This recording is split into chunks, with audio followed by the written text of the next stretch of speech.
Aku menyekolahkanmu jauh-jauh ke Indonesia untuk belajar di fakultas kedokteran yang bergengsi, bukan agar kau menjadi pegawai paruh waktu di sebuah minimarket kumuh. Tahukah kau betapa besar pengorbanan yang telah kuberikan untuk membesarkanmu? Di sebuah minimarket di Jakarta, pertengkaran sengit antara ayah dan anak, dengan wajah asing itu menarik perhatian. Gadis muda berseragam pegawai itu tiba-tiba mengangkat sesuatu. Lihat, ayah. Tidak peduli seberapa hebat ayah sebagai dokter, uang yang kuhasilkan dalam sebulan masih jauh lebih banyak daripada gaji ayah. Kalimat itu membuat sang pria tertegun, tak mampu berkata-kata. Mengapa mereka berdua terlibat dalam percakapan aneh ini? Dan bagaimana mungkin seorang pegawai minimarket bisa menghasilkan lebih banyak uang daripada seorang dokter? Mari kita dengarkan kisah gadis itu. Namaku Amara. Aku lahir di Johannesburg, kota metropolitan di Afrika Selatan. Lebih tepatnya, aku dibesarkan di Sandton, sebuah kawasan elit yang dikenal sebagai yang paling aman di kota itu.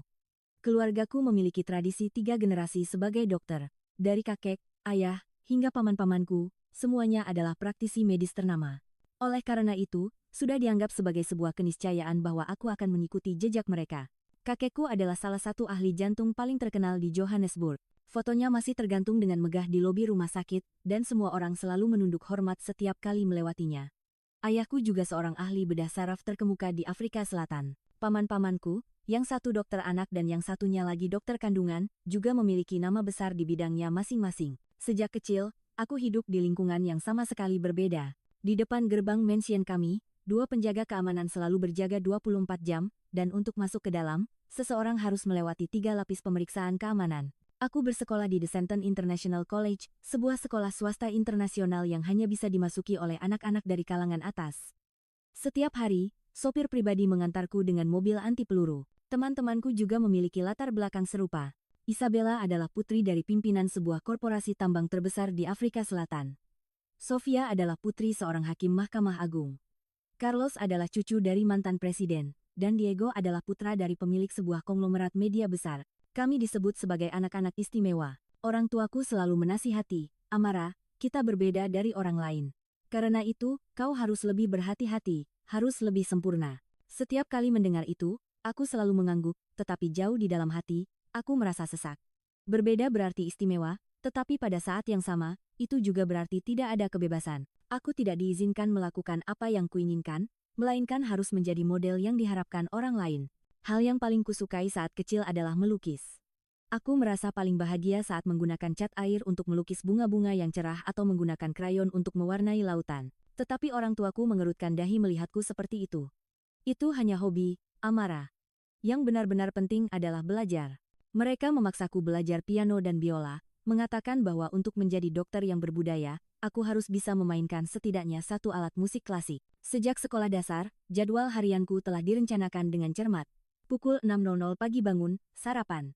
Pukul 7.00 berangkat ke sekolah dan belajar hingga pukul 3.00 sore. Pulang ke rumah, dari pukul 4.00 hingga 6.00 adalah waktu belajar dengan guru les privat. Pukul 6.00 hingga 7 adalah kelas piano. Setelah makan malam, dari pukul 8.00 hingga 11 malam adalah waktu belajar mandiri. Akhir pekan pun tidak berbeda. Sabtu adalah kelas biola dan kelas matematika tingkat lanjut. Minggu setelah ke gereja, aku harus membuat rencana belajar untuk minggu berikutnya. Hubungan pertemanan juga tidak sederhana.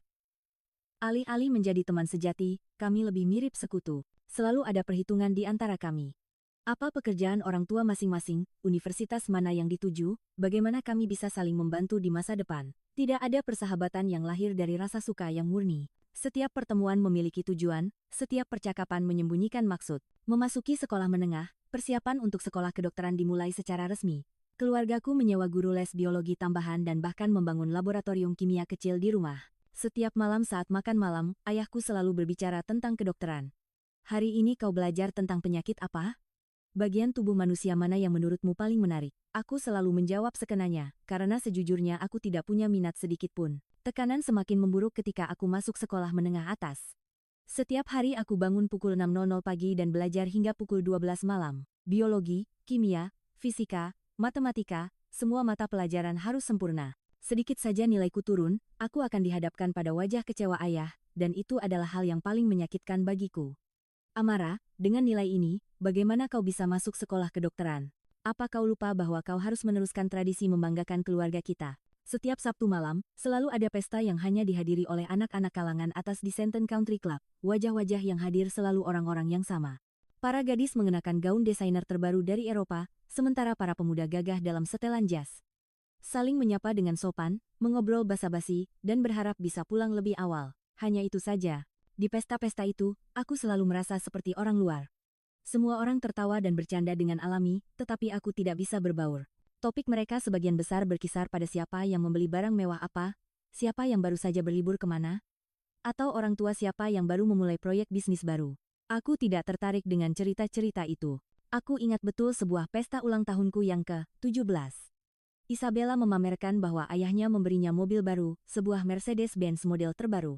Teman-temanku semua terkagum-kagum iri, tetapi aku merasa hampa. Aku bertanya-tanya, apakah hidup hanya seperti ini? Sekitar waktu itu, sesuatu di dalam diriku mulai berubah. Aku tidak merasa senang saat belajar, tidak senang saat bersama teman-teman, dan bahkan berada di rumah pun membuatku merasa sesak. Malam hari, berbaring di tempat tidur menatap langit-langit, aku sering bertanya pada diri sendiri, untuk apa aku hidup? Di tengah rasa sesak itu, aku memulai pelarian-pelarian kecilku sendiri. Awalnya hanya hal-hal yang sangat kecil. Aku diam-diam membaca novel di perpustakaan sekolah, bukan buku-buku kedokteran. Emosi saat membaca 100 tahun kesunyian karya Gabriel Garcia Marquez masih terasa utuh dalam diriku. Buku itu membantuku menyadari betapa sempitnya dunia tempatku hidup. Langkah berikutnya, aku beralasan pergi belajar kelompok untuk pergi sendirian ke tempat-tempat wisata di pinggiran kota, seperti cagar alam Lembah Gajah atau bendungan Hartbeespoort. Itu adalah tempat-tempat yang ramai turis dan relatif aman, dan berbaur dengan kerumunan anonim memberiku perasaan bebas, meskipun hanya sesaat. Kejutan saat pertama kali ke sana masih jelas dalam ingatanku. Ada begitu banyak tipe orang yang belum pernah kulihat di rumah. Anak muda yang bepergian dengan ransel di punggung, keluarga kelas menengah yang berpiknik, pasangan kekasih yang bergandengan tangan, dan juga seniman jalanan. Mereka semua terlihat begitu alami dan bahagia.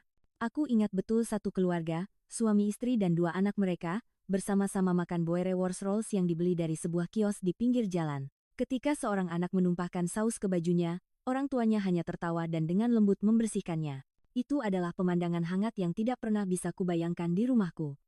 Di rumahku, makan harus berlangsung dalam keheningan, kebersihan, dan sesuai etiket. Kesalahan adalah hal yang tidak dapat diterima. Menyaksikan pemandangan itu, aku perlahan menyadari betapa kaku dan dinginnya hidupku. Tentu saja, aku kaya secara materi. Aku bisa membeli apapun yang kuinginkan, mendapatkan pendidikan terbaik, tetapi hal-hal yang benar-benar penting justru tidak ada. Senyum yang tulus, kebebasan yang nyata, pilihan yang sesungguhnya. Awalnya aku hanya pergi sekitar 1 jam lalu pulang, tetapi perlahan waktu itu menjadi lebih lama. Aku mengamati orang-orang, mencoba makanan jalanan, kadang-kadang mampir ke toko-toko souvenir. Semuanya adalah pengalaman yang belum pernah kudapatkan di rumah. Terutama rasa makanan jalanan, itu benar-benar mengejutkan. Aku merasa itu jauh lebih lezat daripada hidangan mewah di rumah. Namun, aku selalu berhati-hati. Karena merupakan daerah wisata, ada juga banyak pencopet dan penipu. Aku tidak pernah memakai perhiasan mahal dan hanya membawa sedikit uang tunai. Aku selalu mengamati sekeliling dan menghindari tempat-tempat sepi untuk berjaga-jaga. Setelah beberapa bulan memulai pelarian ini, sebuah insiden besar terjadi di rumah. Nilaiku turun. Aku hanya mendapat nilai 92 untuk kimia, lebih rendah dari biasanya yang selalu 98. Ayahku sangat marah. Amara, apa ini? 92. Apakah hanya ini hasil dari semua usahamu?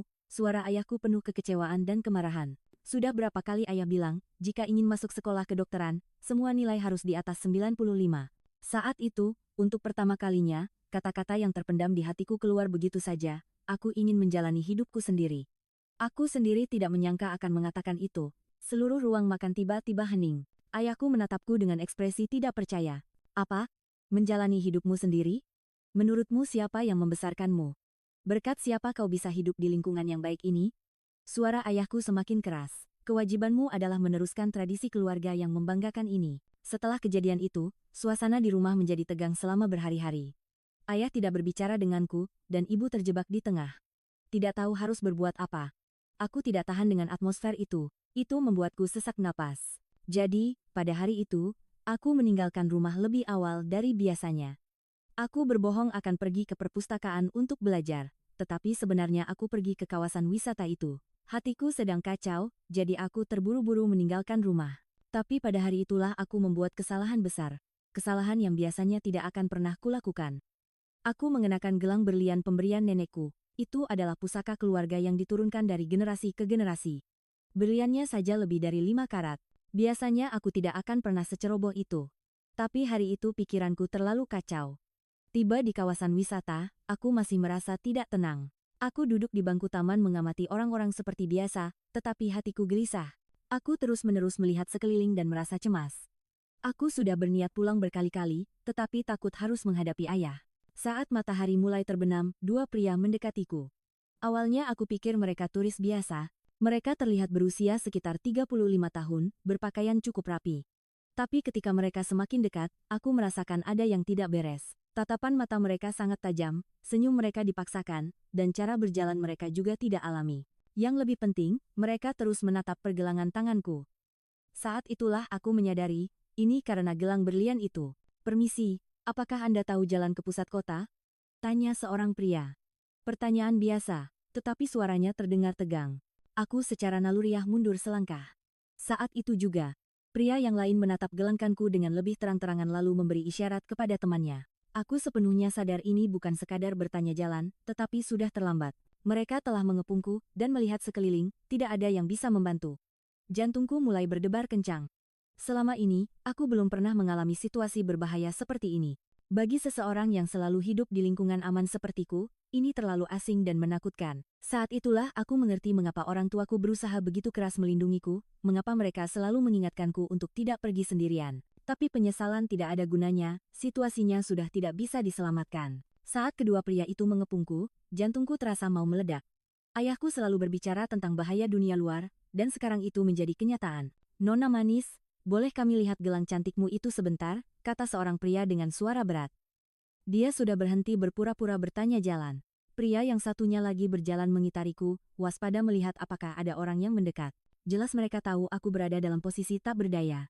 Aku secara naluriah mundur, tetapi di belakangku ada bangku taman, tidak ada jalan keluar. Maaf, saya sedang terburu-buru, saya harus pergi. Aku mencoba menyembunyikan getaran dalam suaraku, tetapi itu tidak mudah. Merasakan ketakutanku, mereka menjadi semakin percaya diri. Terburu-buru, kami lebih terburu-buru lagi. Cukup serahkan gelang itu dengan baik-baik, dan semuanya akan baik-baik saja, pria pertama mendekat. Saat ini aku menyadari mereka bukan pencopet biasa. Mereka bertindak sangat terorganisir dan terencana. Mungkin ini adalah geng perampok profesional yang mengincar orang-orang yang terlihat kaya dan sendirian di kawasan wisata. Tanganku tanpa sadar menutupi gelang itu, tetapi tindakan itu justru menjadi kesalahan yang lebih besar. Itu seolah memberitahu mereka betapa pentingnya gelang ini. Tatapan kedua pria itu menjadi semakin serakah. Sepertinya mahal. Pasti berlian, pria kedua tertawa sinis. Siapa tahu ada barang berharga lainnya, sini serahkan tasmu. Aku benar-benar putus asa. Melihat sekeliling, tidak ada seorang pun yang bisa membantu. Biasanya jam segini sangat ramai turis, tetapi hari ini sepi. Beberapa orang di kejauhan melihat ke arahku, tetapi mereka semua menunjukkan sikap tidak mau terlibat dalam masalah. Tolong, teriakku. Tetapi orang-orang justru semakin menjauh. Di Afrika Selatan, ikut campur dalam situasi seperti ini seringkali berakibat lebih buruk. Reaksi orang-orang membuatku semakin putus asa. Pria pertama mencengkeram pergelangan tanganku dengan kasar. Diam, jangan berteriak. Lepaskan gelangnya dan kami akan membiarkanmu pergi seolah tidak terjadi apa-apa. Tetapi melihat matanya, aku tahu dia tidak akan menepati janjinya. Setelah merampas gelang itu, mereka mungkin akan meminta lebih banyak lagi. Aku meronta dengan putus asa. Tolong lepaskan saya. Tapi tenagaku tidak sebanding. Pria itu semakin mengencangkan cengkeramannya dan mencoba menarik gelang itu. Aku mendengar suara lengan bajuku sobek. Arr! Aku berteriak kesakitan. Gelang itu dibuat sangat kuat, jika ditarik paksa, pergelangan tanganku bisa terluka. Pria kedua mencoba merebut tasku dan aku juga berusaha mempertahankannya. Saat itu aku benar-benar takut. Apakah ini akhirnya? Akankah hal yang lebih buruk terjadi? Tepat pada saat itu, aku mendengar suara langkah kaki berlari sangat cepat dari belakang. Hei, seseorang berteriak keras. Aku dan kedua pria itu menoleh. Seorang pria Asia berlari ke arah kami. Dia tidak terlalu tinggi, tetapi cara berlarinya sangat gesit. Kedua perampok itu tampak sedikit bingung, mungkin mereka tidak menyangka akan ada yang ikut campur. Siapa orang ini? Gumam perampok pertama, tetapi dia dengan cepat mendapatkan kembali kepercayaan dirinya. Lawannya hanya satu orang dan terlihat lebih kecil dari mereka. Biar saja, selesaikan dengan cepat lalu pergi. Tapi mereka benar-benar salah. Saat pria Asia itu mendekat, semuanya berakhir dalam sekejap mata. Begitu cepatnya hingga aku tidak sempat melihat dengan jelas apa yang terjadi. Tangan yang mencengkeram pergelangan tanganku tiba-tiba terlepas bersamaan dengan teriakan, "Aarga!" Perampok itu jatuh terguling di tanah. Begitu pula dengan perampok kedua. Setelah beberapa gerakan secepat kilat, kedua pria itu terbaring di tanah. Aku terpaku melihat semuanya. Adegan yang hanya kulihat di film terjadi tepat di depan mataku. Pria Asia itu, tanpa terengah-engah sedikit pun, telah melumpuhkan dua perampok dengan mudah. Seolah-olah dia sudah terbiasa dengan hal ini. Kedua perampok mencoba bangkit, tetapi setiap kali mereka melakukannya, pria itu melakukan sesuatu yang membuat mereka jatuh lagi. Akhirnya, mereka menyerah dan melarikan diri sambil melontarkan ancaman. Tunggu saja pembalasan kami. Tetapi suara mereka sudah kehilangan semua kepercayaan diri. Ketika semuanya sudah tenang, pria itu menoleh ke arahku. "Kau tidak apa-apa," katanya dalam bahasa Inggris yang terbata-bata, tetapi aku bisa merasakan kekhawatiran yang tulus dalam suaranya. Dia melepaskan jaketnya dan menyampirkannya di bahuku. Saat itulah aku baru menyadari kondisiku. Pakaianku sobek, pergelangan tanganku memerah, dan seluruh tubuhku gemetar. "Terima kasih, hanya itu yang bisa kukatakan." "Kau terluka." Dia memeriksa pergelangan tanganku. Untungnya tidak ada luka besar, hanya memerah. "Kita harus ke rumah sakit." "Tidak, saya baik-baik saja." Aku menggelengkan kepala. Jika ke rumah sakit, keluargaku akan tahu dan aku tidak akan pernah diizinkan keluar sendirian lagi. "Sungguh tidak apa-apa." Dia ragu sejenak lalu bertanya, "Kalau begitu, mau minum kopi?" "Kau pasti sangat syok." Bahasa Inggrisnya benar-benar kaku, tetapi justru itu yang membuatnya terdengar lebih tulus. Untuk pertama kalinya aku mengamatinya dengan saksama. Tingginya sekitar 175 cm, tidak terlalu tinggi tetapi bahunya lebar dan terlihat tegap. Wajahnya bersudut tegas, tetapi ramah. Terutama, matanya sangat jernih. Dia sangat berbeda dari pria-pria yang pernah kutemui. "Ya, boleh," jawabku. Sebenarnya kakiku masih gemetar hebat. Berjalan ke kafe terdekat, aku terus meliriknya. Rasa penasaran tentang pria ini tumbuh dalam diriku. Duduk di kafe, setelah memesan kopi, dia memperkenalkan diri. "Saya Budi Santoso, dari Indonesia." Bahasa Inggrisnya benar-benar buruk, terkadang harus menggunakan isyarat tubuh untuk menjelaskan. "Indonesia?" Aku terkejut. Ini pertama kalinya aku bertemu langsung dengan orang Indonesia. "Anda kesini untuk berlibur?" "Ah, ya," dia menggaruk kepalanya sambil tersenyum. "Sebenarnya saya ingin melihat air terjun Victoria, tapi salah pesan tiket pesawat jadi sampailah di sini." Kalimatnya membuatku tertawa. "Victoria, dari sini naik bus saja butuh seharian." "Benarkah?"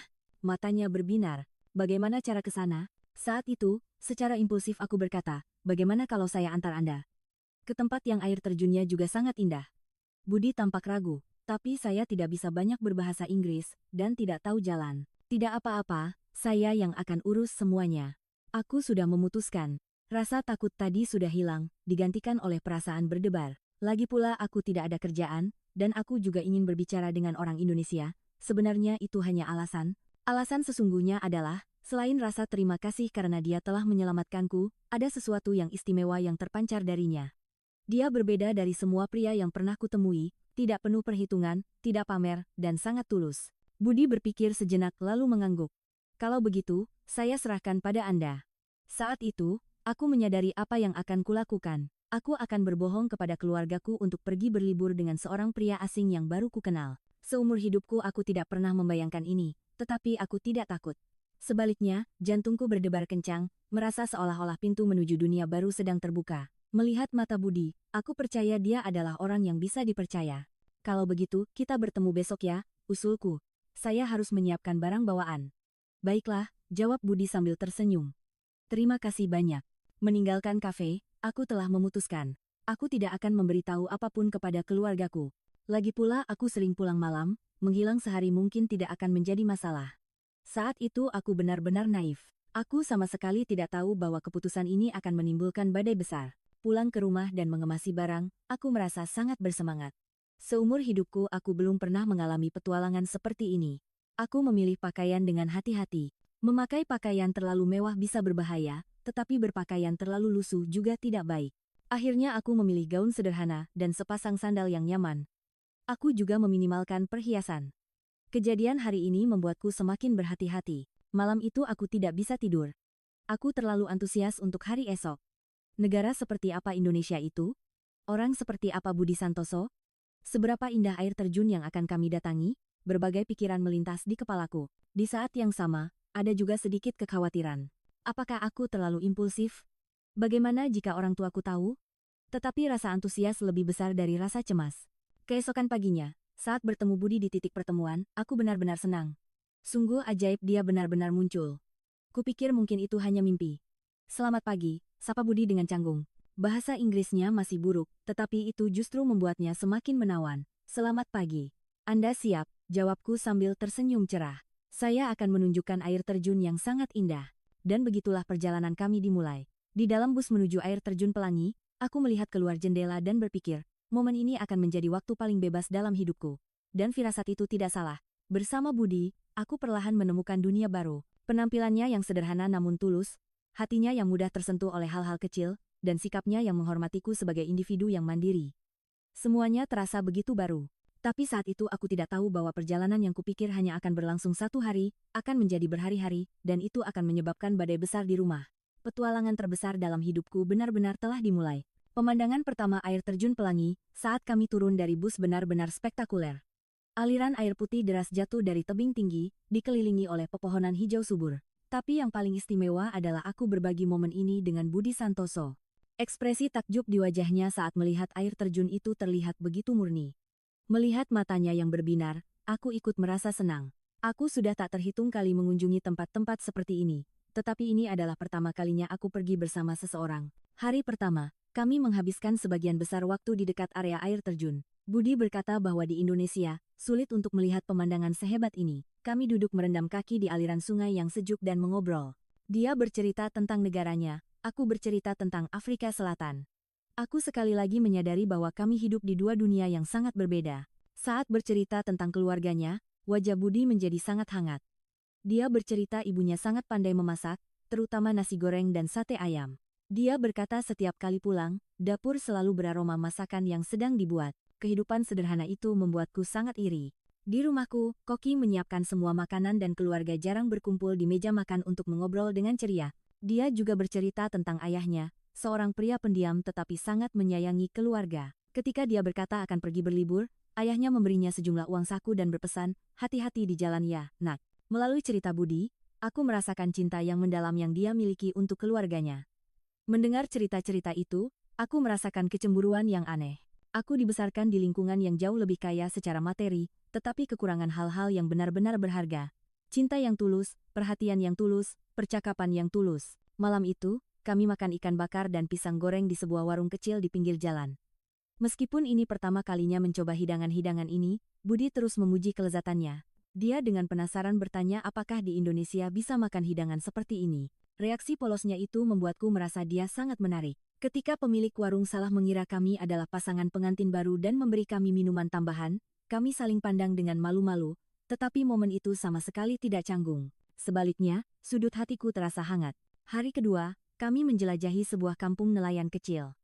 Kami menaiki bus tua yang reyot, melintasi jalan pegunungan yang berkelok-kelok selama sekitar 1 jam. Bus tidak memiliki AC, kursinya juga tidak nyaman, tetapi pemandangan di luar jendela begitu indah sehingga aku tidak merasa lelah sama sekali.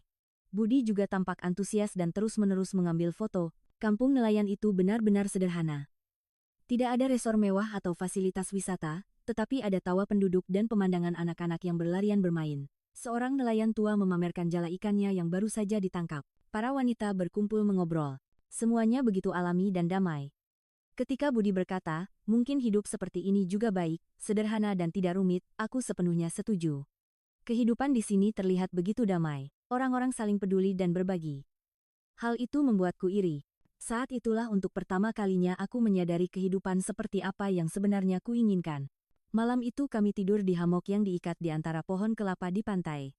Awalnya agak canggung, tetapi mendengarkan suara deburan ombak dan memandangi bintang-bintang membuat hatiku menjadi tenang. Budi menceritakan tentang rasi bintang menurut sebutan orang Indonesia, sementara aku menceritakan legenda-legenda dari Afrika Selatan. Tiba-tiba Budi berkata, menurutku, kau adalah orang yang sangat istimewa. Sejak pertama kali bertemu, aku sudah merasakan ada yang berbeda. Kau tidak seperti orang lain, sangat tulus, tidak berpura-pura, dan hidup jujur pada dirimu sendiri.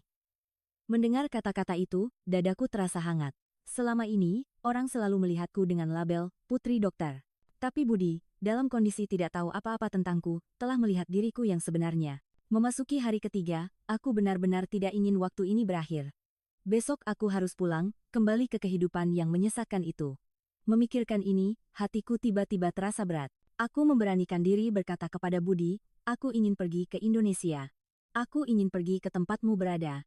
Budi tampak terkejut, tetapi kemudian wajahnya menjadi serius. Aku benar-benar ingin terus merasakan perasaan ini. Untuk pertama kalinya aku merasa bebas, kataku. Aku tidak ingin kehilangan perasaan bebas dan bahagia ini. Tetapi Budi dengan serius menjawab, apakah kau sudah berbicara dengan keluargamu? Kau harus mendapatkan izin dari orang tuamu dulu. Indonesia sangat jauh dari Afrika Selatan. Kata-katanya membuatku semakin terharu. Dia adalah orang yang bertanggung jawab dan berhati-hati. Dia tidak bertindak gegabah dan memikirkan situasiku. Itu membuatku semakin percaya padanya. Aku juga mengakui bahwa aku tidak seharusnya bertindak gegabah. Aku berjanji pada diri sendiri akan pulang dan berbicara serius dengan orang tuaku. Ini harus menjadi sebuah pilihan, bukan tindakan impulsif. Malam itu, kami berjalan-jalan di pantai untuk terakhir kalinya. Cahaya bulan menerangi permukaan laut, terlihat sangat romantis. Ketika Budi dengan lembut menggenggam tanganku, kehangatannya membuatku merasa sangat nyaman. Budi berkata, nanti kalau kau datang ke Indonesia, akan kuajak melihat Monas, kota tua, dan makan banyak makanan enak. Suaranya penuh harapan. Aku juga dengan tulus menjawab bahwa aku sangat menantikannya. Tapi saat itu aku tidak tahu bahwa badai besar sedang menungguku di rumah. Aku tidak tahu bahwa seluruh keluarga telah gempar mencariku setelah 3 hari tanpa kabar. Pagi di hari keempat, di dalam bus pulang, aku menyalakan ponselku. Seketika, puluhan panggilan tak terjawab dan pesan membanjiri. Ibu, ayah, bahkan kerabat yang jarang menghubungiku pun mencariku. Pesan terakhir dari ibu. Tolong hubungi kami, Nak. Ayahmu sudah melapor ke polisi. Semua orang panik di sini. Saat itulah aku menyadari betapa besar kesalahan yang telah kulakukan. 3 hari itu adalah waktu paling bahagia dalam hidupku. Tapi bagi keluargaku, itu adalah hari-hari neraka. Budi melihat ekspresi wajahku dan juga menyadari situasi yang serius. Ketika aku memberitahunya bahwa aku tidak menghubungi keluargaku, dia dengan cemas berkata, kau tidak tahu betapa khawatirnya orang tuamu. Saat itulah aku menyadari betapa egoisnya diriku. Demi kebahagiaanku sendiri, aku sama sekali tidak memikirkan perasaan keluargaku. Ketika turun dari bus dan berpisah dengan Budi, dia berkata, hati-hati pulang ke rumah, dan minta maaflah pada orang tuamu karena telah membuat mereka khawatir. Aku mengucapkan terima kasih, tetapi air mata langsung mengalir. Hari-hari paling bahagia justru berakhir dengan cara seperti ini. Pemandangan saat aku tiba di rumah benar-benar mengejutkan. Sebuah mobil polisi terparkir di depan gerbang. Di ruang tamu, 2 petugas polisi sedang duduk. Mata ibuku bengkak, dan ayahku terlihat seperti sudah berhari-hari tidak tidur. Ketika aku membuka pintu dan masuk, semua orang menatapku. Ibuku berlari dan memelukku erat, menangis terseduh-seduh. Kau di mana saja, Nak? Ibu kira kau sudah tiada. Ayahku juga berlinang air mata, tak mampu berkata-kata. Setelah menanyaiku beberapa hal, para petugas polisi pergi. Ketika di rumah hanya tersisa keluarga, interogasi yang sesungguhnya dimulai. Kau di mana saja? 3 hari tanpa satu pun panggilan. Bagaimana bisa kau melakukan ini? Tanya ayahku, suaranya bercampur antara marah dan cemas. Aku hanya bisa mengulang-ulang permintaan maaf, tetapi itu tidak cukup. Ibuku juga sambil menangis berkata, tahukah kau betapa khawatirnya kami? Aku terdiam sejenak, tidak tahu harus menjelaskan bagaimana. Jika aku bilang aku pergi berlibur dengan seorang pria Indonesia, semuanya akan menjadi lebih buruk. Tapi saat itu, sebuah kalimat tiba-tiba keluar dari mulutku. Aku ingin pergi ke Indonesia. Seluruh ruang tamu hening. Ayah dan ibu menatapku dengan ekspresi tidak percaya. Ayahku perlahan bertanya, apa maksudmu? Aku mengatakannya dengan lebih jelas, aku ingin tinggal di Indonesia. Wajah ayahku memerah. Menghilang 3 hari membuat seluruh keluarga gila, sekarang kau mau pergi ke Indonesia, teriaknya. Ayahku terus mengulang bahwa aku harus menjadi dokter, harus meneruskan tradisi keluarga. Aku pun tidak bisa menahan diri lagi dan balas berteriak. Aku tidak mau jadi dokter. Aku mau menjalani hidup yang kuinginkan. Ayahku benar-benar murka. Menurutmu siapa yang membesarkanmu, meninggalkan semua ini? Kau mau pergi kemana dan melakukan apa? Aku juga tidak tahu, tapi kurasa aku akan lebih bahagia. Ibuku mencoba menengahi tetapi sia-sia. Ayahku terlihat sangat kecewa. Suasana di rumah menjadi sangat buruk selama berhari-hari setelah itu. Ayah tidak berbicara denganku.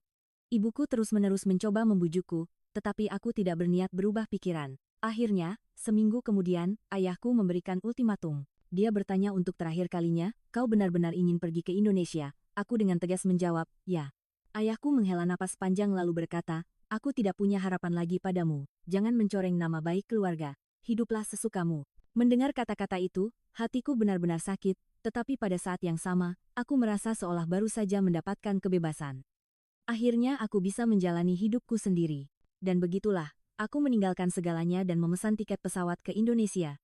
Ketika aku memberitahu Budi, dia sangat senang tetapi juga khawatir. Saat terakhir bertemu ibu di bandara, dia menangis dan bertanya, "Kau benar-benar tidak akan menyesal? Kau akan berjalan di jalanmu sendiri." Aku mengangguk dan memeluknya erat. Duduk di pesawat, aku melihat keluar jendela. Johannesburg, tempat aku lahir dan dibesarkan, semakin mengecil. Hatiku campur aduk antara sedih dan penuh harapan akan awal yang baru. Dan begitulah, aku tiba di Indonesia, negara yang telah mengubah seluruh pandanganku. Tiba di tempat Budi berada, tempat di mana kehidupan baruku akan dimulai. Kesan pertama saat aku mendarat di Bandara Internasional Soekarno-Hatta benar-benar luar biasa. Ini adalah dunia yang sama sekali berbeda dari Afrika Selatan, semuanya bersih, teratur, dan orang-orang bergerak dengan tertib. Bandara sangat besar, dan papan penunjuk berbahasa Indonesia bagiku hanyalah seperti gambar. Butuh beberapa saat bagiku untuk menemukan Budi di gerbang kedatangan. Semuanya terasa begitu asing. Melihat wajah yang kukenal membuatku merasa sangat lega. Budi sangat senang melihatku tetapi juga tampak cemas. Sepertinya dia masih tidak percaya bahwa aku benar-benar meninggalkan segalanya untuk datang ke sini. Keluar dari bandara dan naik mobil, aku benar-benar merasakan bahwa aku telah tiba di dunia lain. Arus sepeda motor yang padat seperti sungai yang mengalir tanpa henti. Dibandingkan Johannesburg, Jakarta memiliki kekacauan yang sangat teratur. Hari-hari pertama benar-benar sulit. Rintangan terbesar adalah bahasa. Budi telah mengajariku beberapa kalimat dasar bahasa Indonesia, tetapi komunikasi yang sebenarnya sangat berbeda. Ketika ingin membeli sesuatu di minimarket, aku tidak tahu harus berkata apa, hanya bisa menunjuk-nunjuk dengan tangan. Makanan juga menjadi masalah. Pertama kali makan masakan Indonesia, aku merasa banyak rasa yang aneh. Sambal terasi benar-benar sebuah kejutan. Aku bertanya-tanya bagaimana orang bisa makan ini setiap hari. Tapi yang paling sulit adalah rasa kesepian. Di Afrika Selatan, aku punya keluarga dan teman. Di sini, selain Budi, aku tidak kenal siapa-siapa. Berjalan di jalanan, semua orang asing, semua papan nama tidak bisa kubaca. Budi tinggal sendirian di sebuah kamar kos kecil di pinggiran Jakarta. Awalnya kami tidak tahu di mana aku akan tinggal, tetapi dia menawariku untuk tinggal bersamanya. Dia mengatakannya dengan sangat hati-hati. Karena tahu kami belum menikah dan aku mungkin merasa tidak nyaman. Tapi aku tidak punya pilihan lain. Uangku tidak banyak, tidak bisa berbahasa Indonesia, dan mencari tempat tinggal sendiri adalah hal yang mustahil. Kamar kos itu benar-benar kecil, hanya seukuran kamar mandi di mansionku di Afrika Selatan. Tapi kamar itu ditata rapi dan memiliki semua yang dibutuhkan. Sebuah kulkas kecil, microwave, sebuah tempat tidur, dan sebuah meja kecil. Cukup untuk satu orang, tetapi agak sempit untuk dua orang. Meskipun begitu, aku sama sekali tidak mengeluh. Sebaliknya, aku merasa bersyukur. Fakta bahwa dia menerimaku di tempat yang asing ini sudah lebih dari cukup. Budi berkata dia akan tidur di lantai, tetapi aku tidak setuju. Akhirnya kami memutuskan untuk bergantian tidur di tempat tidur. Aku sangat terkejut melihat buku catatan Budi. Di dalamnya, dia telah mencatat kata-kata bahasa Indonesia dan menerjemahkannya ke dalam bahasa Inggris untukku. Halo, terima kasih, maaf. Dari kalimat sapaan dasar hingga angka, tanggal, nama makanan, aku mulai belajar bahasa Indonesia dari buku catatan itu. Pelafalannya benar-benar sulit, terutama beberapa logat dan kecepatan bicara orang lokal. Budi mengoreksiku berkali-kali, tetapi butuh beberapa waktu sampai aku bisa mengucapkannya dengan benar. Sekitar seminggu kemudian, masalah-masalah nyata mulai muncul. Masalah terbesar adalah uang. Uang yang kubawa dari Afrika Selatan tidak banyak, dan semua di Indonesia lebih mahal dari yang kukira. Biaya transportasi, makan, kebutuhan sehari-hari, hanya dalam beberapa hari uangku sudah berkurang drastis. Budi masih mahasiswa, jadi dia juga tidak punya banyak uang. Meskipun dia bekerja paruh waktu, itu tidak cukup untuk menutupi biaya hidup kami berdua. Aku merasa menjadi beban. Oleh karena itu, aku memutuskan harus mencari pekerjaan. Tetapi ada banyak masalah. Aku tidak fasih berbahasa Indonesia, masalah visa, dan yang terpenting, aku tidak tahu pekerjaan apa yang bisa kulakukan. Di Afrika Selatan, aku hanya tahu belajar dan tidak pernah punya pengalaman kerja nyata. Budi berkata bahwa di area kota tua banyak tempat yang merekrut orang asing karena itu adalah area turis dan mereka membutuhkan orang yang bisa berbahasa asing. Kami pergi ke sana bersama. Anehnya, tempat itu seperti negara asing mini di tengah Jakarta. Setelah beberapa saat mencari, Aku menemukan pekerjaan paruh waktu shift malam di sebuah minimarket 24 jam, dari pukul 11 malam hingga 7 pagi. Pemiliknya berkata tidak masalah dengan orang asing, tetapi memintaku untuk bisa berbahasa Indonesia dasar. Hari pertama bekerja, aku benar-benar gugup. Malam itu, Budi mengantarku ke toko dan menyapa pemiliknya. Pemiliknya terlihat baik tetapi sangat serius dalam pekerjaan. Dia menjelaskan semuanya padaku, kasir, menata barang, membersihkan, mengelola stok. Awalnya, hanya berdiri di belakang meja kasir saja sudah membuatku tegang. Ketika pelanggan datang, aku memindai kode batang produk, menerima uang, mengembalikan kembalian, dan memberikan struk. Ini adalah hal yang tidak pernah bisa kubayangkan di Afrika Selatan. Aku, yang dididik untuk menjadi dokter, sekarang bekerja di sebuah minimarket. Selamat datang, apakah perlu struknya? Terima kasih. Aku mengulang-ulang kalimat-kalimat ini sepanjang hari. Awalnya pelafalannya masih canggung dan aku membuat banyak kesalahan. Tetapi setelah beberapa hari, aku perlahan menjadi lebih terbiasa. Karena ini shift malam, tidak banyak pelanggan. Sebagian besar adalah orang-orang yang baru pulang minum-minum, orang yang membeli makanan untuk makan malam, dan karyawan kantor yang lembur. Kadang-kadang ada juga turis asing. Saat itu aku bisa berbicara bahasa Inggris, jadi sedikit lebih mudah. Bekerja di sini, aku perlahan melihat masyarakat Indonesia. Orang-orang yang bekerja hingga larut malam dan mampir ke toko. Orang-orang mabuk yang menyeduh mie instan sendiri. Mahasiswa yang belajar hingga larut malam. Mereka semua berjuang untuk hidup. Yang paling membuatku terkesan adalah kesopanan. Sekalipun mabuk, mereka tetap menjaga sopan santun minimal. Ketika mereka tahu aku orang asing, mereka berusaha berbicara lebih pelan atau menggunakan bahasa Inggris. Ini benar-benar berbeda dari yang kualami di Afrika Selatan. Sebulan berlalu, ketika aku menerima gaji pertamaku, aku benar-benar terharu. Itu adalah uang pertama yang kudapatkan dengan tanganku sendiri. Tetapi ketika melihat angkanya, aku terkejut. Ketika dikonversi ke mata uang Afrika Selatan, jumlahnya jauh lebih banyak dari gaji bulanan ayahku, sangat-sangat banyak. Tepatnya sekitar 30 kali lipat. Awalnya kupikir aku salah hitung. Meskipun Indonesia lebih makmur dari Afrika Selatan, aku tidak menyangka ada selisih sebesar ini. Sungguh tidak bisa dipercaya bahwa gaji seorang pegawai paruh waktu shift malam di minimarket lebih tinggi dari gaji seorang dokter ternama di Afrika Selatan. Ketika aku memberitahu Budi, dia juga sangat terkejut. Dia tidak tahu bahwa gaji dokter di Afrika Selatan serendah itu. Dia juga memberitahuku bahwa menurut tradisi di Indonesia, gaji pertama biasanya dikirimkan kepada orang tua. Aku ragu sejenak. Setelah pergi dengan cara seperti itu, apakah pantas mengirim uang pulang? Tapi mendengar perkataan Budi, kurasa itu benar. Sekalipun ada konflik, orang tua tetaplah orang tua. Akhirnya aku memutuskan untuk mengirim uang itu ke Afrika Selatan. Tapi aku tidak tahu harus berkata apa. Jika hanya mengatakan ini uang hasil kerja di Indonesia, bisa jadi akan menimbulkan kesalahpahaman lain. Akhirnya aku hanya mengirim pesan singkat, ini uang yang kudapatkan dari pekerjaanku di Indonesia.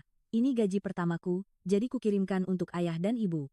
Setelah mengirim uang, beberapa hari tidak ada balasan membuatku cemas, apakah mereka sudah menerimanya. 3 hari kemudian, ayahku menelepon. Suaranya sangat berbeda dari biasanya, bergetar dan sangat marah. Dia bertanya apa yang sedang kulakukan. Dari mana uang sebanyak itu berasal? Apakah aku terlibat dalam kegiatan kriminal? Dalam suara ayah, kekhawatiran lebih besar daripada kemarahan. Aku menjelaskan bahwa aku bekerja di minimarket, tetapi ayahku tidak percaya. Seorang pegawai minimarket menghasilkan lebih banyak uang daripada seorang dokter? Tidak masuk akal, katanya dengan nada tidak percaya.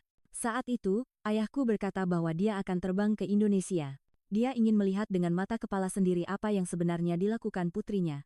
Aku sangat terkejut. Ayahku jarang bepergian ke luar negeri, tetapi aku tidak bisa mencegahnya. Dari sudut pandangnya, putrinya tiba-tiba menghilang lalu berada di negara asing dan menghasilkan uang 30 kali lipat gajinya, tentu saja ini adalah hal yang tidak wajar. Mungkin dia ingin memastikan secara langsung apakah putrinya dalam bahaya atau tidak. Ketika aku memberitahu bahwa ayah akan datang, Budi juga sangat tegang. Bertemu ayah pacar untuk pertama kalinya sudah merupakan hal besar, apalagi ayahku adalah orang yang keras.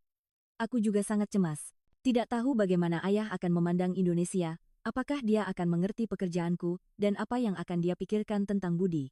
Semuanya masih menjadi misteri. Beberapa hari kemudian, ayahku tiba di Bandara Soekarno-Hatta. Ketika aku menjemputnya, ekspresinya sangat kompleks, marah, cemas, dan penasaran.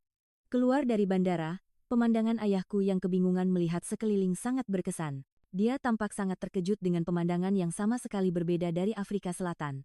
Infrastruktur yang bersih dan teratur, orang-orang yang tertib, teknologi canggih, semuanya asing baginya. Saat naik mobil ke pusat kota, ayahku terus mengamati segalanya. Sistem transportasi, orang-orang yang membayar dengan ponsel pintar, jalanan yang bersih. Dia bergumam. Ini benar-benar Indonesia. Sepertinya dalam pikirannya, Indonesia masih merupakan negara berkembang. Tetapi kenyataannya, Indonesia modern dan lebih maju dari Afrika Selatan dalam banyak hal. Perbedaan ini tampaknya telah memberikan kejutan besar baginya. Ketika aku menunjukkan tempat tinggalku, reaksinya serupa. Meskipun hanya sebuah kamar kos kecil, fakta bahwa kamar itu tertata rapi dan memiliki fasilitas lengkap membuatnya terkejut. Dia tidak bisa mengerti bagaimana ruang sekecil itu bisa memiliki segalanya. Dan akhirnya, tiba saatnya untuk menunjukkan ayahku tempat kerjaku. Inilah saatnya dia akan memastikan secara langsung pekerjaanku. Aku penasaran sekaligus takut, tidak tahu bagaimana reaksinya. Dalam perjalanan bersama ayah ke minimarket, hatiku benar-benar berdebar. Ayahku belum pernah melihatku bekerja. Terlebih lagi, seorang ayah yang seumur hidupnya ingin aku menjadi dokter, bagaimana reaksinya saat melihatku bekerja di minimarket, aku tidak bisa membayangkannya. Ketika kami tiba, ayahku berhenti sejenak dan menatap papan nama. Lampu neon, pintu otomatis, dan musik yang terdengar dari dalam. Semuanya berbeda dari Afrika Selatan, ayahku perlahan mengangguk lalu mengikutiku masuk. Ketika aku memperkenalkan ayah kepada pemilik toko, dia menyapa dengan sangat sopan. Ketika tahu ayahku dari Afrika Selatan, dia tampak terkejut tetapi juga menyambutnya dengan baik. Ayahku juga dengan canggung menunduk membalas sapaan. Dia bekerja sangat keras, puji pemilik toko. Awalnya saya agak khawatir karena bahasa Indonesianya belum lancar, tapi sekarang dia sudah beradaptasi sepenuhnya. Di antara pegawai asing, dia yang paling bertanggung jawab. Mendengar kata-kata itu, ekspresi ayahku terlihat sangat kompleks. Akhirnya tiba saatnya menunjukkan ayahku bekerja. Ayahku berdiri di sudut toko dan mengamatiku di kasir. Pelanggan datang. Aku memindai kode batang produk, menyebutkan harga, menerima uang, mengembalikan kembalian, dan memberikan struk. Itu adalah pekerjaan sehari-hari yang biasa bagiku. Tapi bagi ayahku, itu mungkin pemandangan yang mengejutkan. Putri dari keluarga dokter terpandang, yang telah belajar keras untuk masuk sekolah kedokteran, sekarang berdiri di belakang meja kasir dan memindai kode batang sekotak susu. Aku bisa melihat berbagai emosi melintas di wajah ayah, terutama saat melihatku berkomunikasi dengan pelanggan dalam bahasa Indonesia. Dia tampak sangat terkejut. Hanya beberapa bulan yang lalu aku sama sekali tidak bisa berbahasa Indonesia, tapi sekarang aku sudah bisa berkomunikasi secara alami. Meskipun belum sempurna, cukup untuk menangani pekerjaan sehari-hari. Setelah sekitar 1 jam mengamati, ayahku dengan pelan bertanya, itu benar-benar pekerjaan yang menghasilkan uang sebanyak itu dalam sebulan. Dia berkata dia tidak percaya pekerjaan yang terlihat begitu sederhana bisa menghasilkan uang sebanyak itu. Pemilik toko menjelaskan tentang upah minimum di Indonesia. Ditambah tunjangan shift malam, gaji bulanan bisa cukup tinggi. Terutama karyawan yang rajin bekerja akan mendapat bonus. Mendengar itu, ayahku terus menggelengkan kepala. Meninggalkan toko dan duduk di sebuah kafe terdekat, ayahku tidak berkata apa-apa untuk waktu yang lama. Dia minum kopi dan melihat keluar jendela, tenggelam dalam pikirannya. Aku juga tidak tahu harus berkata apa, hanya menunggu dengan diam. Akhirnya ayahku angkat bicara. Sulit dipercaya. Dia berkata bahwa fakta seorang ayah yang seumur hidup bekerja sebagai dokter di Afrika Selatan menghasilkan lebih sedikit uang daripada putrinya yang bekerja sebagai pegawai paruh waktu shift malam di sebuah minimarket. Aku tidak bisa menerimanya. Ekspresinya bukan karena harga dirinya terluka, melainkan karena tidak bisa memahami kenyataan. Selama beberapa hari berikutnya, ayahku berkeliling Indonesia. Aku dan Budi bergantian menemaninya, dan semua yang dilihatnya membuatnya takjub. Ketepatan waktu transportasi publik, orang-orang yang membayar segalanya dengan ponsel pintar, sistem pemesanan makanan otomatis, semuanya lebih maju dari Afrika Selatan. Terutama ketika mengunjungi sebuah rumah sakit, dia lebih terkejut lagi. Peralatan medis modern, sistem yang terorganisir, fasilitas yang bersih. Itu berada di level yang sama sekali berbeda dibandingkan rumah sakit di Afrika Selatan. Mungkin dia membayangkan bagaimana rasanya jika bisa menjadi dokter di sini. Ketika mengetahui lebih banyak tentang sistem kesehatan di Indonesia, ayahku menjadi semakin bingung. Dia melihat bagaimana dokter-dokter di Indonesia dilatih dengan baik dan bekerja di lingkungan yang baik, dan mulai membandingkannya dengan kondisinya sendiri. Budi berusaha sangat keras untuk menjamu ayahku. Dia menjelaskan tentang budaya Indonesia, merekomendasikan restoran-restoran lezat, dan mengajaknya mengunjungi tempat-tempat wisata.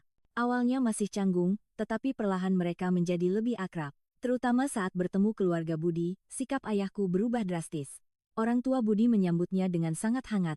Meskipun ada kendala bahasa, sepertinya hati mereka terhubung. Ayah Budi memiliki sebuah bengkel kecil, seorang pria yang tulus dan pekerja keras. Cinta dan kebanggaan yang dia miliki untuk putranya terlihat jelas di matanya. Ibu Budi adalah wanita yang sangat hangat. Dia memperlakukanku seperti putrinya sendiri. Melihat pemandangan ayahku dan ayah Budi duduk bersama minum bir, hatiku terasa hangat. Meskipun tidak berbicara bahasa yang sama, mereka berusaha untuk saling memahami. Budi menjadi penerjemah, dan aku bisa merasakan mereka menjadi semakin akrab. Terutama ketika berbicara tentangku, ayah Budi memuji, "Anak ini calon menantu yang baik, tulus dan lembut." Budi juga berkata, "Saya sangat mencintainya. Yah, saya akan bertanggung jawab dan merawatnya dengan baik." Mendengar kata-kata itu, ekspresi ayahku perlahan menjadi lebih lembut. Awalnya dia curiga, tetapi setelah bertemu langsung dengan keluarga Budi, dia tampaknya merasa tenang. Beberapa hari berlalu, dan ayahku memiliki pandangan yang sama sekali berbeda tentang Indonesia. Awalnya dia mengira putrinya telah datang ke negara aneh dan melakukan pekerjaan berbahaya. Tetapi kenyataannya, dia telah memastikan bahwa putrinya melakukan pekerjaan yang jujur di negara yang aman dan maju. Yang terpenting, dia tampaknya telah berubah pikiran ketika melihatku terlihat sangat bahagia. Dia menyadari bahwa aku, yang selalu tegang dan murung di Afrika Selatan, telah menjadi lebih hidup dan ceria di Indonesia. Suatu malam, ayahku dengan pelan berkata, "Awalnya ayah tidak mengerti, tapi sekarang ayah sedikit mengerti. Ayah mengerti bahwa Indonesia benar-benar negara penuh peluang, dan ayah juga mengerti mengapa kau ingin tinggal di sini."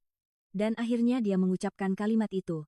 "Aku serahkan putriku padamu, Budi. Bertanggung jawablah dan jaga dia baik-baik." Saat itu, aku benar-benar terharu. Ayahku akhirnya menerima pilihanku. Budi juga dengan sopan menunduk di hadapan ayahku.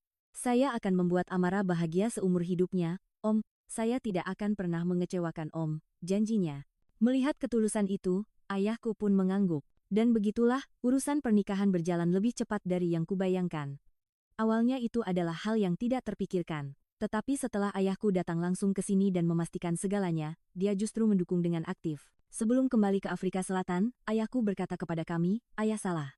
Ayah tidak tahu bahwa dunia ini begitu luas." Sekarang ayah baru mengerti bahwa putri ayah telah membuat pilihan yang berani untuk masa depan yang lebih baik. Terutama, melihat perkembangan Indonesia tampaknya telah memberikan motivasi besar baginya. Dia berkata Afrika Selatan juga harus berubah, harus berusaha lebih keras. Dan dia bahkan setengah bercanda mengatakan sedang mempertimbangkan untuk pindah ke Indonesia. Saat mengantar ayah ke bandara, hatiku benar-benar dipenuhi emosi. Saat datang, ekspresinya penuh amarah dan kekhawatiran. Tapi saat pulang, dia terlihat sangat tenang dan puas. Kata terakhir yang ayah katakan padaku adalah, "Hiduplah dengan bahagia, nak. Jelajahi dunia luas yang tidak pernah bisa ayah impikan." Dan dia juga tidak lupa mengingatkan Budi sekali lagi, "Aku titipkan putriku padamu." Setelah pesawat lepas landas, aku dan Budi meninggalkan bandara dengan perasaan lega. Akhirnya kami mendapatkan restu keluarga. Aku tidak lagi merasa sendirian.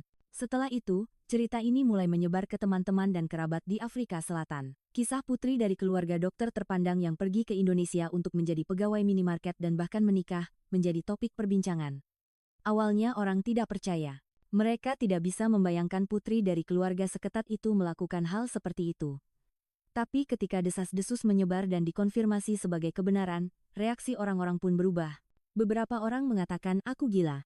Mereka bilang aku telah membuang latar belakang yang baik, lingkungan yang baik, untuk pergi menderita. Tapi yang lain mengatakan itu adalah pilihan yang berani, bahwa aku telah menentukan hidupku sendiri. Terutama di antara teman-teman sebayaku, banyak yang iri. Mereka berkata mereka juga ingin keluar dari realitas yang menyesakan tetapi tidak punya cukup keberanian, bahwa mereka tidak bisa membuat keputusan seberani aku. Ayahku, setelah kembali ke Afrika Selatan, juga banyak bercerita tentang Indonesia kepada orang-orang di sekitarnya.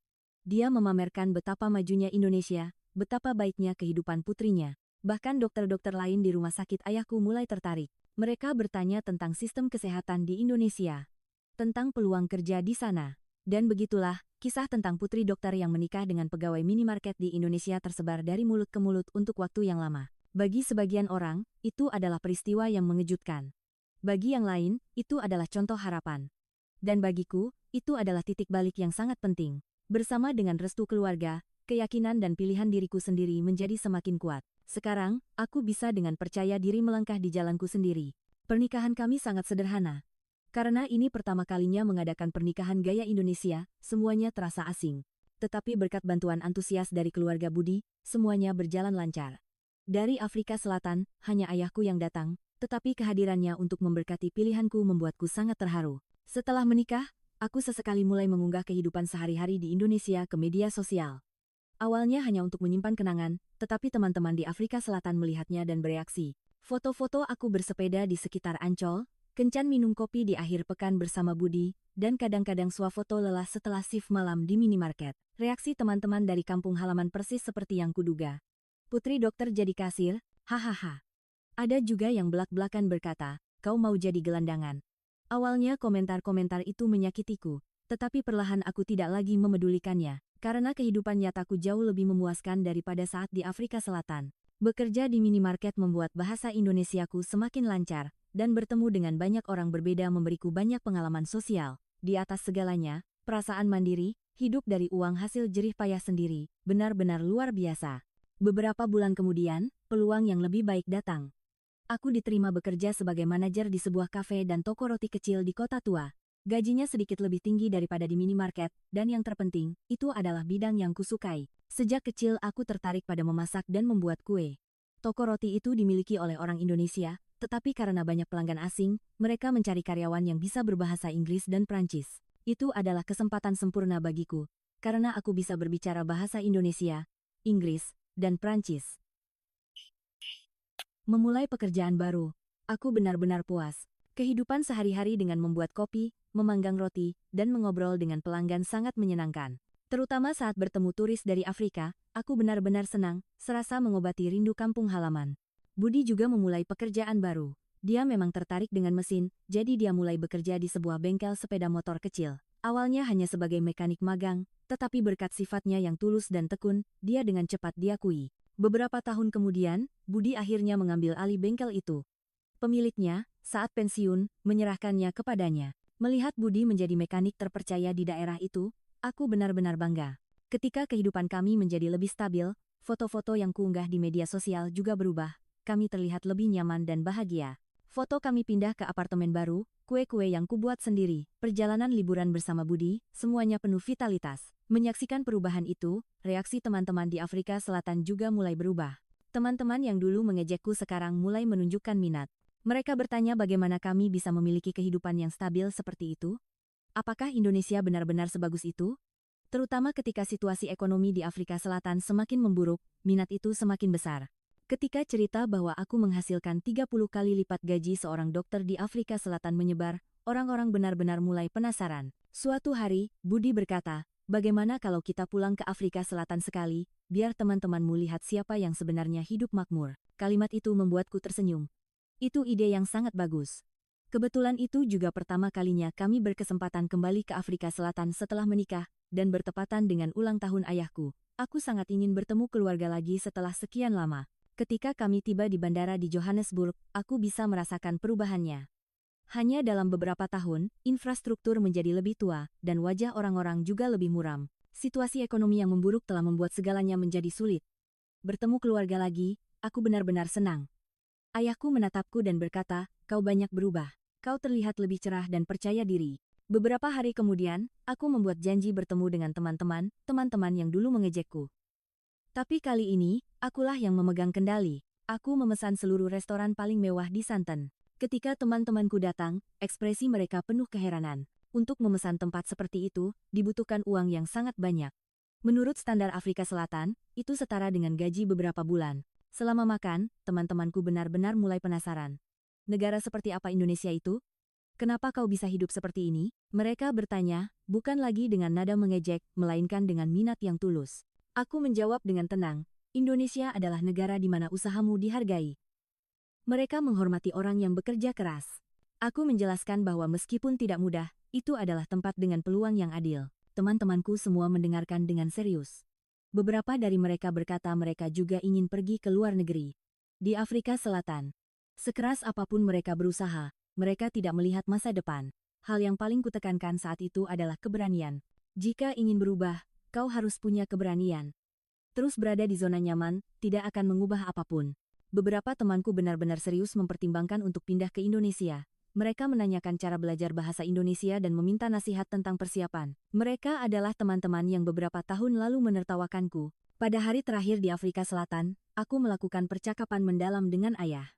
Dia berkata dia juga banyak berpikir tentang Indonesia. Melihat lingkungan medis di Afrika Selatan yang semakin memburuk, dia memikirkan jalan lain. Dia setengah bercanda mengatakan sedang mempertimbangkan untuk pindah ke Indonesia. Meskipun sudah tua dan tidak mudah, dia ingin mencoba jalan yang telah dibuka oleh putrinya. Mendengar kata-kata itu, aku benar-benar terharu. Ayah yang beberapa tahun lalu tidak bisa memahami pilihanku, sekarang tidak hanya mengakuinya tetapi juga ingin mengikuti jejakku. Dalam penerbangan kembali ke Indonesia, aku banyak berpikir. Keyakinan bahwa pilihanku benar menjadi semakin kuat. Meskipun bukan jalan yang mudah, fakta bahwa aku telah menentukan hidupku sendiri adalah hal yang sangat berarti. Setelah kembali ke Indonesia, aku menerima banyak pesan dari teman-teman di Afrika Selatan. Orang-orang yang ingin tahu lebih banyak tentang Indonesia, orang-orang yang benar-benar mulai bersiap, ceritaku tampaknya telah menginspirasi mereka. Saat ini, kami berdua menjalani kehidupan yang sangat stabil. Kafe dan toko rotiku sudah punya banyak pelanggan tetap, dan bengkel Budi telah menjadi alamat terpercaya di wilayahnya. Di atas segalanya, fakta bahwa kami melakukan apa yang kami sukai dalam hidup adalah hal yang paling memuaskan. Baru-baru ini, kami bahkan punya mimpi yang lebih besar, membuka restoran yang menyajikan masakan Afrika. Aku ingin memperkenalkan budaya kami tidak hanya kepada orang Afrika di Indonesia, tetapi juga kepada orang Indonesia. Budi juga mendukung mimpi itu. Kami sedang bersama-sama menyusun rencana bisnis dan menabung modal. Mungkin dalam beberapa tahun lagi kami akan mewujudkannya. Aku sering melakukan panggilan video dengan ayah. Situasi di Afrika Selatan semakin sulit, dan ayahku benar-benar sedang mempertimbangkan untuk pindah ke Indonesia. Dia berkata meskipun sudah tua dan tidak mudah, berkat putrinya dia telah melihat kemungkinan baru. Jika ayahku benar-benar datang ke Indonesia, kurasa aku bisa membantunya. Sekarang aku sudah sepenuhnya beradaptasi dengan kehidupan di sini dan punya banyak koneksi. Aku bisa mencari informasi tentang pekerjaan di bidang medis. Dalam percakapan itu, ayahku berkata, kali ini giliranmu yang merawat ayah. Ayah sangat bangga padamu. Setiap kali mendengar kata-kata itu, hatiku dipenuhi emosi. Melihat kembali beberapa tahun terakhir, benar-benar banyak perubahan. Aku telah melarikan diri dari realitas yang menyesakan di Afrika Selatan dan membangun kehidupanku sendiri di Tanah Baru, Indonesia. Meskipun tidak mudah, aku tidak pernah menyesal. Kadang-kadang, duduk sendirian di malam hari dan merenung, aku menyadari bahwa begitu banyak yang telah terjadi. Dari hari dirampok itu hingga pertemuan pertama dengan Budi, konflik dengan keluarga, dan pekerjaan pertama di Indonesia. Semua momen itu adalah pengalaman berharga yang membentuk diriku hari ini. Di atas segalanya, aku bahagia karena telah bertemu orang sebaik Budi dan membangun mimpi bersamanya. Meskipun dibesarkan di dua budaya yang berbeda, kami selalu saling memahami dan menghormati. Awalnya ada kendala bahasa dan perbedaan cara berpikir, tetapi justru hal-hal itu yang membuat kami lebih kuat. Budi selalu ada di sisiku di saat-saat sulit, dan aku juga berusaha menjadi pasangan hidup yang bisa diandalkan untuknya. Sekarang kami benar-benar menjadi bagian yang tak terpisahkan dalam hidup satu sama lain. Indonesia benar-benar negara yang hangat. Awalnya di tanah asing, aku mengalami banyak kesulitan, tetapi sekarang tempat ini telah menjadi rumah keduaku. Ini adalah tempat yang memberikan kesempatan bagi mereka yang bekerja keras dan membantu mereka mewujudkan mimpi. Terutama, aku merasakan begitu banyak kebaikan dari masyarakat Indonesia. Saat bekerja di minimarket, pelanggan tetap selalu memperhatikanku. Di toko roti, rekan-rekan kerja memperlakukanku seperti keluarga. Orang-orang yang berusaha memahamiku meskipun bahasa Indonesiaku belum lancar, dan suasana yang tidak membeda-bedakan orang asing. Hal-hal itulah yang membantuku merasa diterima sebagai bagian dari masyarakat Indonesia. Tentu saja, tantangan masih ada di depan. Kami harus bekerja keras untuk masa depan yang lebih baik, dan masih banyak yang harus disiapkan untuk mewujudkan mimpi bisnis restoran kami, dan suatu hari nanti, menjemput ayah ke Indonesia. Tapi aku tidak takut. Aku percaya bahwa dengan melangkah selangkah demi selangkah seperti yang telah kami lakukan, semuanya akan baik-baik saja. Aku tidak lagi takut gagal. Aku tahu bahwa kegagalan juga merupakan pengalaman, dan pengalaman itu akan membuatku lebih kuat. Di antara teman-temanku di Afrika Selatan, sekarang banyak yang iri padaku. Bukan hanya karena aku menghasilkan banyak uang, tetapi karena mereka berkata, kau terlihat benar-benar bahagia. Itulah perubahan terbesar. Dulu aku selalu hidup seolah-olah dikejar oleh sesuatu. Tapi sekarang aku bisa hidup dengan santai sesuai ritmeku sendiri. Terkadang, ketika mengingat diriku saat masih di Afrika Selatan, aku merasa itu seperti orang yang sama sekali berbeda. Saat itu aku tidak punya keyakinan akan masa depan dan setiap hari terasa menyesakan. Tapi sekarang, aku menantikan hari esok. Aku antusias menghadapi setiap tantangan baru dan bahagia setiap kali merencanakan sesuatu bersama Budi.